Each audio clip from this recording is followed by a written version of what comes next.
तुम्हारे भैया को ऑफिस जाने में देर हो रही है। हाँ भाभी, बस अभी बनाती हूँ।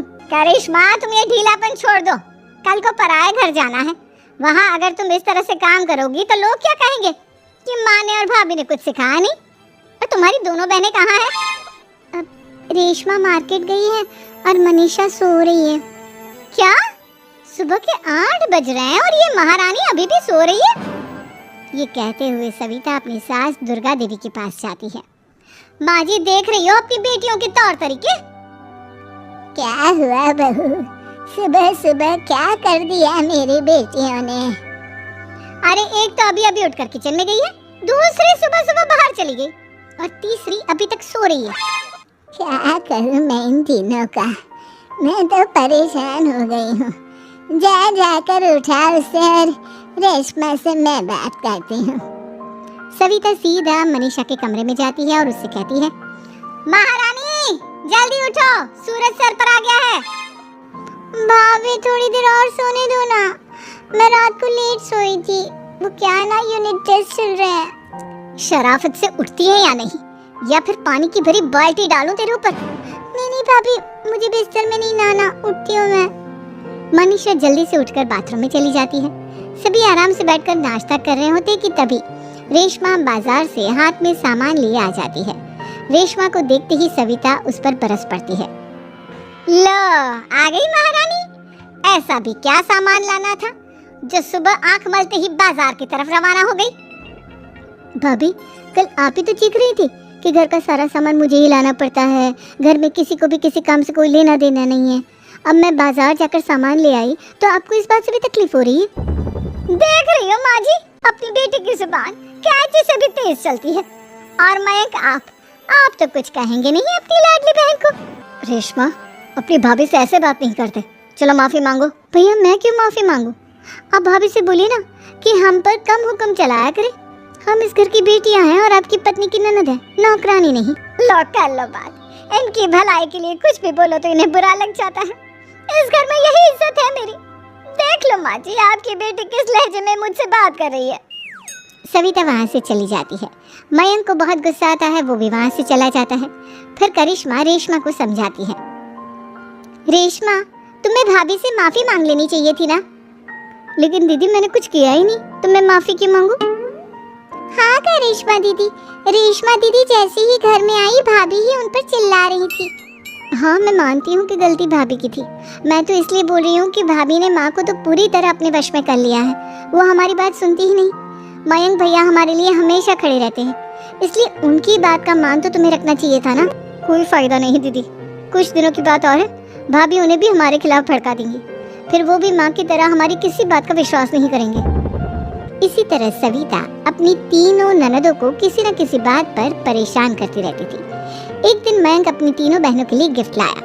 करिश्मा, ये तुम्हारे लिए हार का सेट। रेशमा, तुम्हारे लिए सुंदर सी ड्रेस। और मनीषा, तुम्हें किताबें पसंद है ना, तुम्हारे लिए किताबें लाया हूँ। थैंक यू भैया। थैंक यू भैया। थैंक यू भैया। करिश्मा, तुम्हारा नेकलेस कितना सुंदर है, ये भैया कहाँ से ले आए होंगे? मैंने भैया को 3 दिन पहले फोन पर ये डिजाइन दिखाया था और आज भैया ये ले आए। सविता तो अपनी ननदों के गिफ्ट्स देखकर जल गई और करिश्मा का नेकलेस तो उसे भी बहुत पसंद आया था। अपनी बहनों के लिए कितना अच्छा नेकलेस लेकर आए हैं, मुझे कभी कोई गिफ्ट नहीं दिया। मैं आज ही ये हार चुरा लूंगी।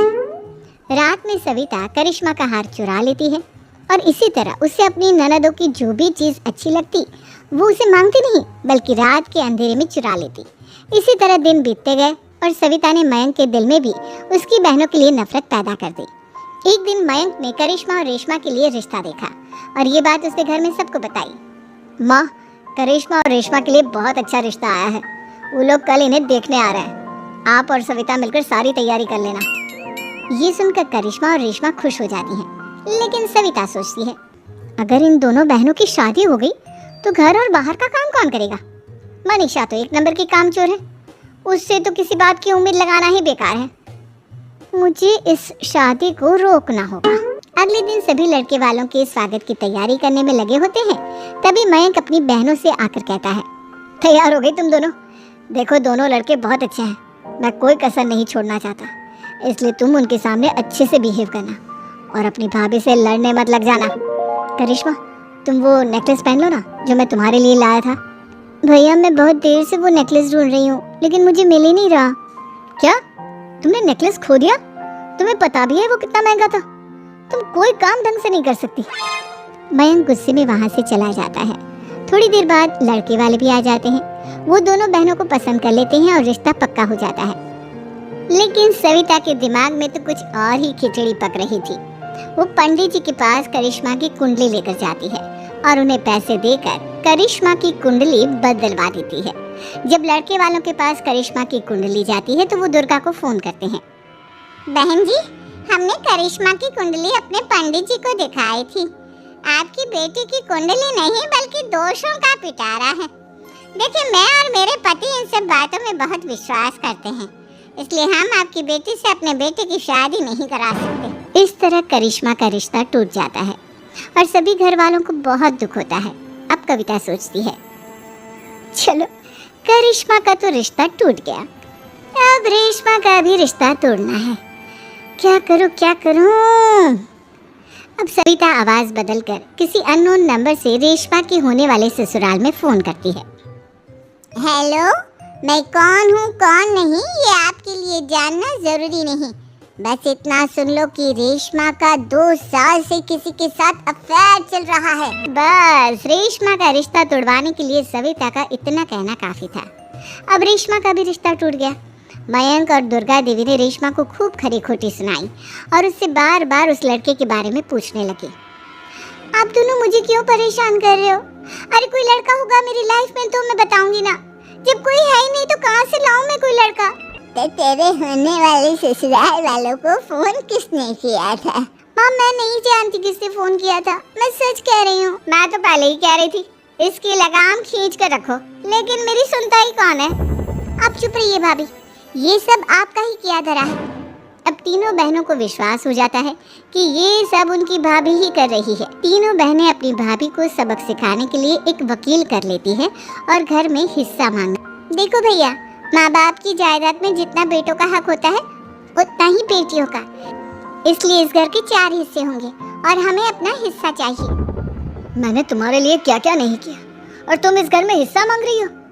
भैया, आप और माँ हम बहनों की कोई बात नहीं सुनते हो और भाभी हमारी शादी नहीं होने देगी क्योंकि उन्हें लगता है कि आप हमारी शादी में ज्यादा पैसा लगाओगे और उन्हें हम जैसी फ्री की नौकरानी कहाँ मिलेगी। तो हम भाभी के साथ तो रह नहीं सकते, हम बहनों को अपना हिस्सा चाहिए। अरे तुम्हें शर्म आनी चाहिए अपनी भाभी पर ऐसा इल्जाम लगाते हुए। वो तुम्हारे बारे में कितना सोचती है। हाँ माँ, भाभी हमारे बारे में बहुत सोचती है। दिन रात बस यही सोचती रहती है कि किस तरह से अपनी तीनों ननदों को परेशान करूं और कभी मुझे पढ़ने भी नहीं देती। दोनों बहनों का रिश्ता भी तो इन्होंने ही तोड़वाया है और रात में हमारे कमरे में आकर हमारी चीजें भी चुराती हैं। इसी तरह सविता की तीनों ननदें अपनी बात पर अड़ी रही। अब कोर्ट में तारीख भी शुरू हो गई। जब सविता को लगा कि उसकी तीनों ननद इतनी आसानी से नहीं मानने वाली, तो उसने अपने पति और सास को सारी सच्चाई बता दी और अपनी तीनों ननद से माफी मांगी। मयंक और दुर्गा को भी अपनी गलती का एहसास हो गया। अब सविता खुद करिश्मा